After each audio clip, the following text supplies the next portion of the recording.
Good morning. I promised you a video on how to make patches, but I had a lot of orders and then I got a surprise foster dog, so my time has been a bit short.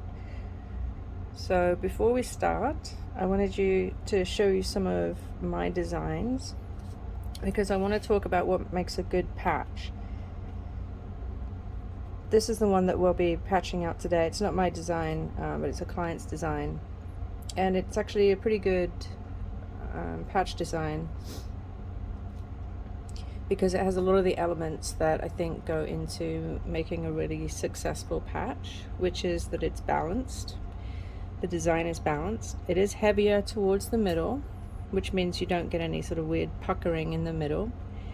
It has this ring around here, which makes it so that you can hide some of the elements, such as I attached this S with a run stitch all the way around here to this 2 so that there's less trims.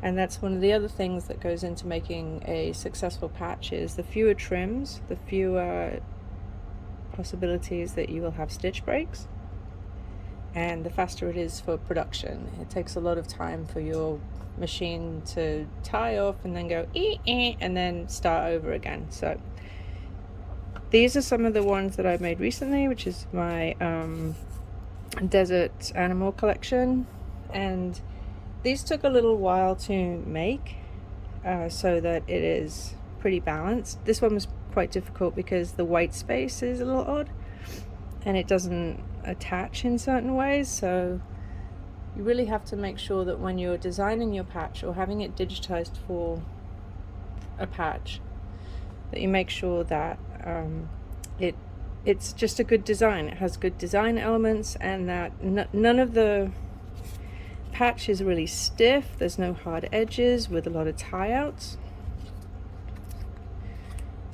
And so if you look at the back, it's nice, pretty nice and neat. I did obviously trim off the ties, but it's still pretty nice and neat. These ones were done with a satin stitch, which I believe was, I think, just under 4 millimeters of the satin stitch, and it also is a little bit further or closer together for the stitches. This one is a shaped one, and again, it's just a satin stitch around the edge, but using the applique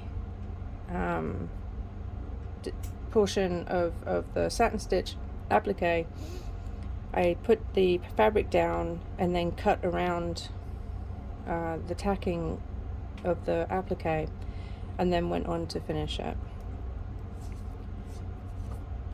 This one's the one I did earlier. Again, it's really nicely balanced. There's no hard edges because people are going to wear these on clothes, so you want to make sure there's no hard edges. But the one we're doing today is this one. And I know that some of you will be really interested in how to start making patches with production in mind. I'm going to show you how to do that, but I really advise you to start off doing it one at a time, because there's so many things that can go wrong when you do patches in a larger hoop. You can have tension issues, you'll have push and pull compensation issues, a registration possibly, so just start off with one at a time, and that way you can really get to know your patch well and figure out what is the best material for it and the best way to stitch it out. So today we're going to be using Stahl's heat sensitive twill. I really like this, it's what I use a lot. I'm also backing it with a cutaway stabilizer on the back.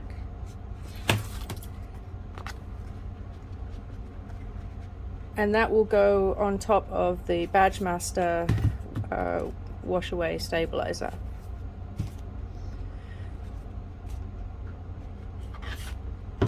So I've already put in the fabric because I'm going to be running through the machine to make the circles that will become the patch. I've lost my circles. Here they are. So I will be making these pre-cut out circles. At some point I will get a Cricut machine and do it that way, but you can easily do it this way. So there's two ways for you to cut out the fabric for your patches. One is to do it this way, where you pre-cut the circles. The other is to use your trim stitch with your applique and trim it out while it's on the stabilizer. You can do it both ways, but like I said, it really depends on what is the best setup for your patch. So as you can see, these are the circles. I'm gonna go ahead and sit in front of the TV and cut them out. I just prefer to do it this way. And again, this is the Styles twill with a white cutaway stabilizer. I put it under the heat press. You can also use an iron, and adhered them, because the twill by itself is many times not strong enough with the washaway stabilizer. It doesn't hold up and it puckers a lot more. So that's why I've used the stabilizer twill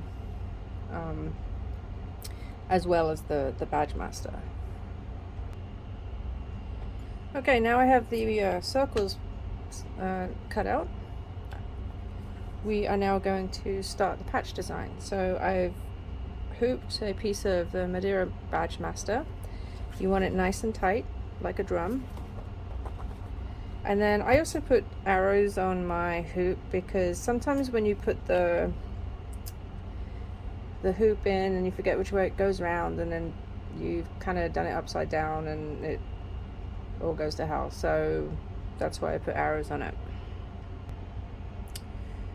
So I have stitched out the circles where where my little patch circles will go. We're going to baste it. You can also just baste the back of the circles, whatever you want to do. And then you are going to carefully place the circles onto your stabilizer. So I just wanted to show you that before you stitch out the main design, you want to make sure that your patch fabric is really tacked down well to your stabilizer, because if you don't do that, what will happen is these edges will come up and it will buckle and it won't be a good patch. So I do, you can do a zigzag stitch around the edge to tack it down, because sometimes the straight stitch doesn't quite catch all the edges. So I use part of the applique to tack it down really well.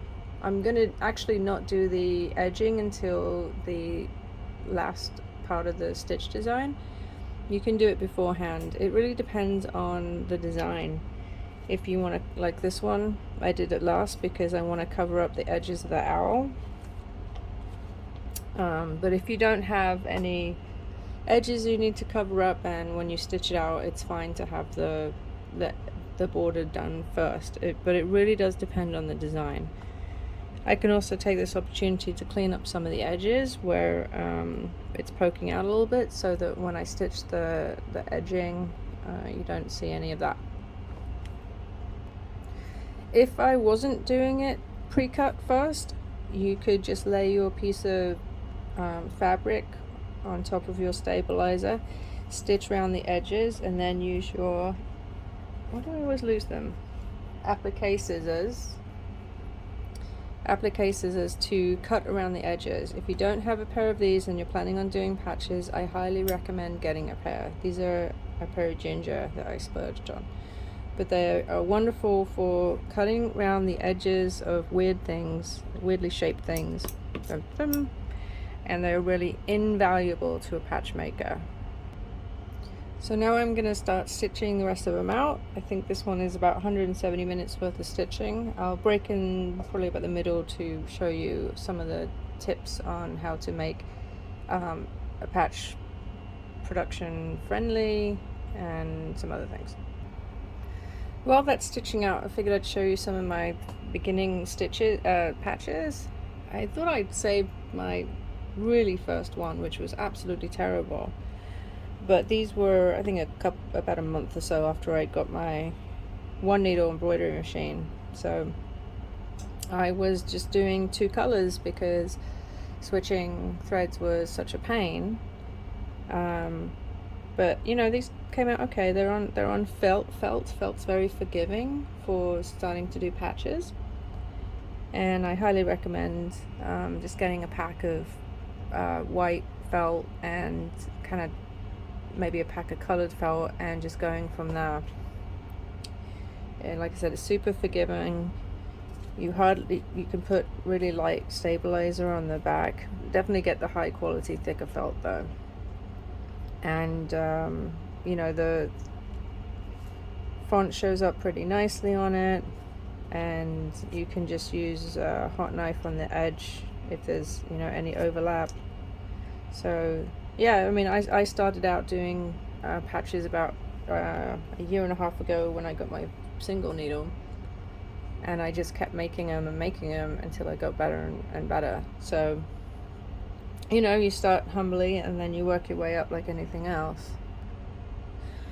So one thing I want to show you is that I've connected the eyes with a couple of stitches here, and underneath here these wings also connect before the rest of the design goes over it, and that's another way to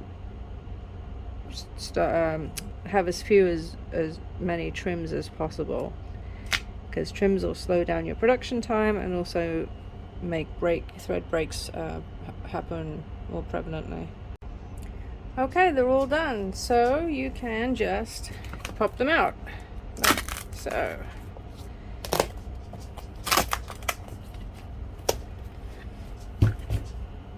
And after that you can add whatever your backing is, or just trim off the